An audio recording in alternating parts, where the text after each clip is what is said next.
आज मैं आप सबको एक नई कहानी सुनाने जा रहा हूँ। कहानी का नाम है भाई दूज। आप लोग ने अगर इस चैनल को सब्सक्राइब नहीं किया है तो कृपया इस चैनल को सब्सक्राइब कर दीजिए। एक भाई जिसकी बहन का ससुराल बहुत दूर था। एक बार भाई ने माँ से कहा, माँ, भाई दूज पर मैं दीदी से मिलने जाऊंगा और उसे नए कपड़े में देखूंगा। बहुत से लोग अपनी बहनों से मिलने जा रहे हैं, मैं भी जाऊंगा। माँ ने कहा, मेरे बच्चे, अभी तू छोटा है और तेरी दीदी का ससुराल बहुत दूर है। रास्ते में खूंखार जानवर हैं, शेर हैं, वो तुझे खा जाएंगे।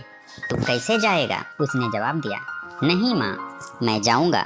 माँ ने बेटी के लिए लहंगा ओढ़नी और जवाई के लिए पगड़ी कुर्ता बांधे और बेटी को देते हुए कहा, जा भाई दूज पर दीदी को नए कपड़े में देखा। देखती हूँ कैसे होशियारी से जाता है। लड़का घर से निकल पड़ा। रास्ते में उसे एक विशाल पेड़ मिला। पेड़ ने कहा, मैं तुम पर गिरूंगा। के ने कहा, मुझ पर मत गिरो, मैं भाई दूज पर दीदी को नए कपड़े में देखने जा रहा हूँ। गिरना ही है तो वापस जब आऊँ तब गिरना। वहाँ से लड़का चला जाता है। रास्ते में उसे एक नदी मिली। नदी ने कहा, मैं तुम्हें डुबाऊंगी। लड़का बोला, नदी बहना, मुझे मत डुबाओ, मैं भाई दूज पर दीदी को नए कपड़ों में देखने जा रहा हूँ। डुबाना ही चाहती हो तो दीदी से मिलकर आऊँ तब डुबा देना। उससे आगे उसे एक सांप मिला। बोला, मैं तुझे डसूंगा।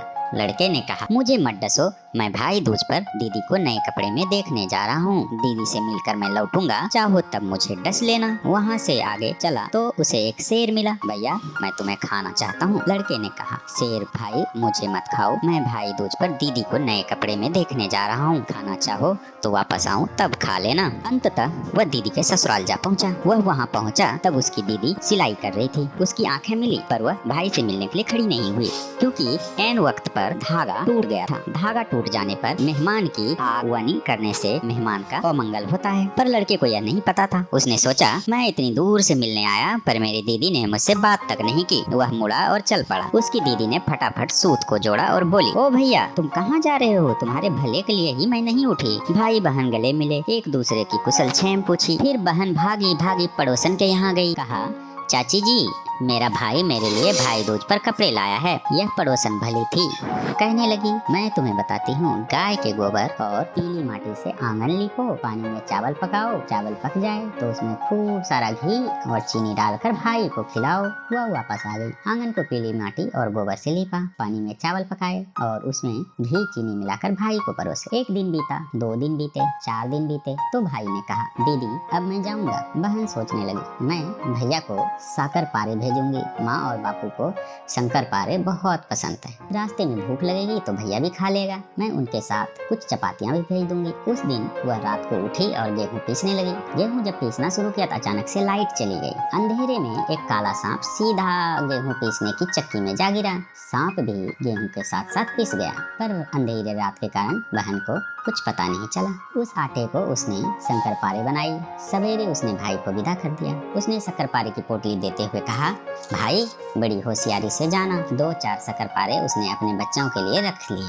भाई के जाने के बाद बच्चे उससे जिद करने लगे, ए माँ, तुमने मामा को पोटली में क्या दिया? लाओ, हमें भी दो। वह बोली, मैंने शक्कर पारे तुम्हारे मामा के साथ भेज दिए। पर बच्चों ने उसकी बात का भरोसा नहीं किया। वह उसके पीछे पड़ गए। सो उसने 4 शक्कर पारे लिए और उसके 4 टुकड़े किए। वह उसे आधा शक्कर पारा देने ही जा रही थी कि उसमें सांप की हड्डियां दिखी। वह शक्कर पारे के टुकड़े में से झांक रही थी। उसके मुंह से चीख निकल गई। गजब हो गया। वह भागी भागी उस भली पड़ोसन के पास गई और हाथ जोड़कर बोली, चाची, मेहरबानी करके मेरे बच्चों को और घर को जरा संभाल लेना। हो सकता है भैया ने शक्कर पारे खा लिए हो और वह आखिरी घड़ियां गिन रहा हो। फिर वह भागी भागी भाई के पीछे जंगल जा पहुंची। 12 कोस इधर, 12 कोस उधर वह जंगल में भागती रही। वह भागती जाती और चिल्लाती जाती, रुक जाओ भैया, रुक जाओ। आखिर वह भाई के पास पहुंची गई। भाई ने बहन की पास आती आवाज को पहचान लिया। सोचने लगा, दीदी मेरे पीछे क्यों आई? मैं तो उसके यहाँ से कुछ नहीं लाया, वह मुझे क्यों बुला रही है? उसे देखते ही बहन ने पूछा, भैया, तुमने शक्कर पारे खाए तो नहीं? भाई ने कहा, तुम खुद देख लो, जैसा तुमने कपड़े में बांधे थे वैसे ही थैले में रखे हैं। वह चिल्लाई, ओ मेरे भैया, एक काला सांप गेहूं के साथ पिस गया था। जब मैंने एक शक्कर पारा तोड़ा तो उसमें से हड्डियां झांक रही थी। भाई ने शक्कर पारे की पोटली फेंक दी और दीदी के साथ वापस घर लौट गया। बहन ने हफ्ते भर भाई को अपने पास रखा। तब भाई को कहना पड़ा, दीदी, तुम कब तक मेरी रक्षा करोगी? तुम्हारे यहाँ आने के लिए गाँव से निकलते ही मुझे एक विशाल पेड़ मिला। उसने कहा, मैं तुम पर गिरूंगा। उसके बाद नदी बोली, मैं तुम्हें डुबाऊंगी। उसके बाद उससे मुझे एक सांप मिला। उसने कहा, मैं तुम्हें डसूंगा। फिर एक शेर मिला, बोला, मैं तुम्हें खाऊंगा। तुम कैसे मेरी रक्षा करोगी? बहन ने नदी को देने के लिए अपना हार लिया, सांप के लिए एक दूध की कटोरी लिया और शेर के लिए एक छोटा बकरा। जंगली पेड़ों को प्रसन्न करने के लिए उसने 5 शालिग्राम की बटियां ली। फिर वह पड़ोसन के यहाँ गई और बोली, चाची जरा मेरे बच्चों का ध्यान रखना, मैं भैया को गाँव पहुँचाने जा रही हूँ, जल्दी ही लौट आऊंगी। भाई और बहन ने विकट जंगल में प्रवेश, साथ लाई वस्तुएं भेंट करके बहन ने शेर, सांप, नदी और विशाल वृक्ष से भाई की रक्षा की। चलते चलते उसे प्यास लगी। भाई ने कहा, मैं पेड़ पर चढ़कर देखता हूँ, जहाँ बगुले मंडरा रहे होंगे वहाँ पानी जरूर होगा। वह पेड़ पर चढ़ा। कुछ दूरी पर उसे बगुले मंडराते दिखे। बोला, दीदी तुम यहाँ छाया में बैठो, मैं पानी लेकर आता हूँ। उसके जाने के बाद बहन ने विधात्री को जंगल में घूमते देखा।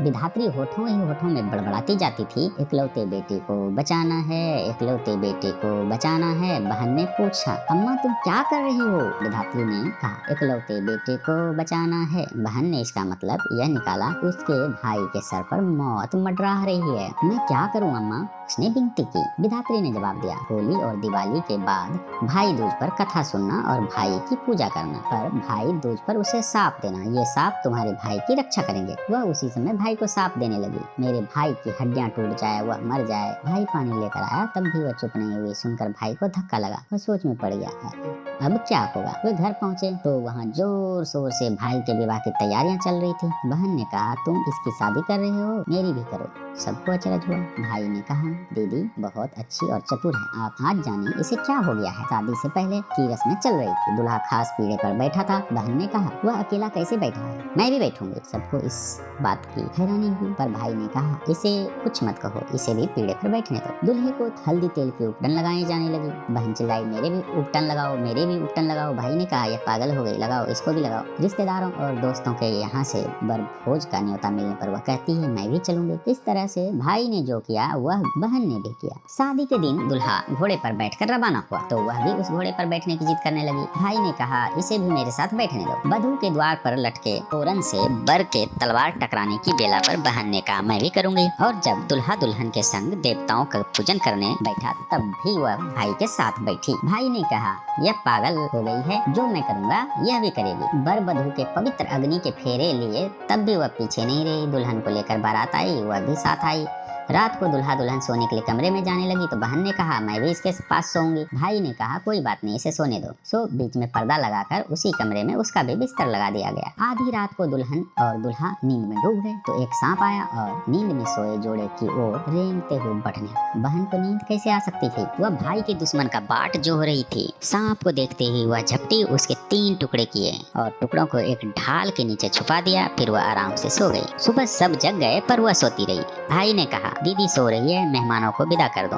उठ गई तो पता नहीं पागल क्या कर बैठे, पर माँ ने बरज दिया, नहीं बेटे वह पागल नहीं है, वह ऐसा कभी भी नहीं सोती, बचपन से ही इसकी नींद कच्ची है। मेहमानों को विदा करने से पहले इसे जगा दो, नहीं तो तुम्हें उन्हें वापस बुलाना पड़ेगा। उन्होंने उसे जगाया। जागते ही वह कहने लगी, सब गाँव वालों को इकट्ठा करो, मैं सबको बताऊंगी कि क्यों मैंने बच्चों को पड़ोसन के भरोसे छोड़ा, कैसे मैंने भैया का पीछा किया, घर परिवार से दूर रही, सब भैया के शत्रु उस सांप के लिए जो सुहाग रात को यहाँ आया। ढाल हटाकर उसने सबको सांप के 3 टुकड़े दिखाए। फिर उसने कहा, भैया जब हम जंगल में थे तो मुझे विधात्री माँ मिली और कहा इकलौते बेटे को बचाना है और मुझे होली और भाई दूज पर भैया की पूजा करने को कहा। भाई अपनी बहन को लहंगा ओढ़नी दे और बहनों को सांप दे। भाई अपनी बहनों को लहंगा ओढ़नी दे और बहनें भाइयों को सांप दें। मेरे भैया की हड्डी टूट जाए, मेरा भाई मर जाए, वह हजारों साल जिए। ये कहानी खत्म होती है।